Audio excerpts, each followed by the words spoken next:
అంటే ఒక నేను 10 మంది క్లయింట్స్ని పట్టుకుంటా, 10 మంది క్లయింట్స్కి అదే వర్కౌట్ ప్యాటర్న్ పంపిస్తా, అదే డైట్ ప్లాన్ పంపిస్తా, వీక్లీ చూసుకుంటూ ఉంటా. ఆడు ఎట్లన్నా చేయండి ఏమన్నా చేయండి.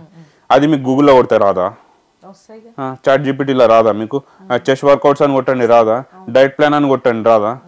ఎస్పెషలీగా మనం ట్రైనర్కి పైసలు కట్టి ఆయన దగ్గర నేర్చుకోవాలా? మరి పర్సనల్ ట్రైనర్ అంటే ఏంది? మీరు చెప్పిన మిమ్మల్ని బాడీ అబ్జర్వ్ చేసి మీ డైట్ మీ బాడీ ఎట్లా రెస్పాండ్ అవుతుంది, మిమ్మల్ని ఒక ట్రైనర్ మీరు హైర్ చేసుకున్నారంటే ఒక పర్సనల్ ట్రైనర్ని, రెప్ టు రెప్ మీ టెక్నిక్ని కరెక్షన్ చేయాలి, మీ బాడీ ఎట్లా స్ట్రెంత్ పెరుగుతుందో అది చూడాలి, ప్రతి ఒక్క పాయింట్ టు పాయింట్ మిమ్మల్ని చూస్తూ ఉండాలి, మిమ్మల్ని ఇంజురీ కానివద్దు. ఇప్పుడు ఆ వర్కౌట్ ప్యాటర్న్ పంపించండు, మీరు ఎట్లా చేస్తారో తెలియదు, మీకు ఇంజురీ అవుతుందో లేదో తెలియదు, మీరు ప్రాపర్ టెక్నిక్ ఫాలో అవుతారో తెలియదు. ఈ స్కామ్స్ ఎక్కువ అయిపోతున్నాయి. ఇట్లాంటి వారి నుండి మీరు దూరం ఉండాలా మ్యాక్స్ టు మ్యాక్స్.